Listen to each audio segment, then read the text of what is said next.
you're considering moving to Central Texas, particularly the areas of Bell, Coryell, and Lampasas County, here are the 5 things to consider before making your move. Hi, and welcome to my channel. I'm Andrea Dudek, Realtor and Associate Broker with Vista Real Estate. Now, before we dive in, I want to tell you a little bit about where I'm from so that you can understand my transition here and what that experience was like for me. I'm originally from Las Vegas, Nevada, so in some ways, a lot of the climate and weather are comparable, but there were a lot of things that I had to adjust to in moving here. Now, don't get me wrong, there is nowhere else that I would rather be, but you do want to consider these things before you head here. For now, let's get into the 5 key factors to consider. Number 1, the weather. When it's hot, it's really hot. When it's cold, it is really cold. But in reality, you're gonna have those, I think, stark differences in weather no matter where you go. Here, you really have 3 really hot months, but the spring times are beautiful. And as you can see here, we have Belton Lake behind me. There's so many hiking trails and just beautiful outdoor things to do that you might not get in other places. Number 2, the bugs. There are a lot of bugs and they are very large. Think scorpions, wasps, spiders, mosquitoes, and termites.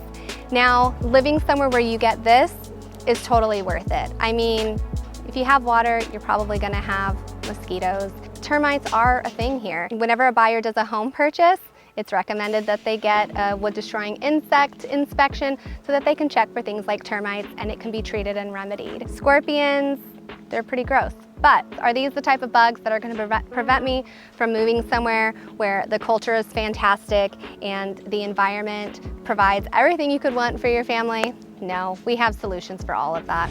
Number 3, property taxes. We have a lot of people coming from out of the area. California, New York, maybe Florida. And I think a lot of people assume that because our house prices are so low that their payments are going to be that low as well. But we actually have really high property taxes compared to a lot of other places. One of the caveats to that, and one of the benefits, is that we don't have income tax. And so you're saving there, whereas you're getting higher property taxes. What also benefits people is that there are exemptions to help save you on those property taxes. Homestead exemption, you've got disabled vet exemptions, over 65. So those are gonna save you a lot of money in terms of your property taxes if you claim those things. And there are plenty of services that will help you fight property taxes and do things to reduce your payments. Number 4, allergies.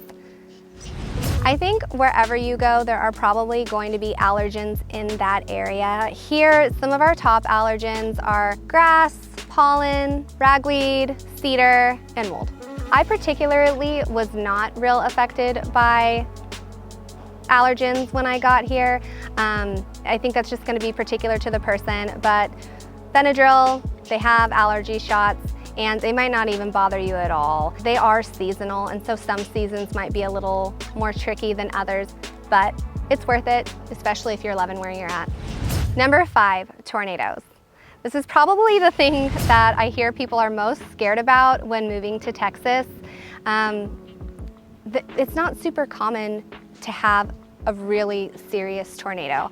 My husband's been here over 40 years or just at 40 years, and he just experienced our first notable tornado. So again, not super common. I've been here 8 years and that was the first one. I'll do a whole other video on that. But generally, while there are a lot of tornadoes throughout Texas, they are not super common and there are precautions. While a tornado did cause some damage, there were no fatalities, and honestly, the community response was so heartwarming. I'll be sharing more about that in an upcoming video. Ultimately, cultural and environmental factors are huge deciding factors when moving to an area. To me, the culture and the values of this community far outweighed any sort of risks or deterrents that I may have had in coming here, and moving to the Central Texas area was one of the best decisions of my life, and I hope it's one of yours. If you want to discuss your move, or if you have any questions about the area, I'd love to speak with you. Feel free to reach me via text, call, email, or Zoom. You can find all my contact information below. Don't forget to subscribe to my channel and hit the bell icon so you can be the first to know about all the things happening in Central Texas.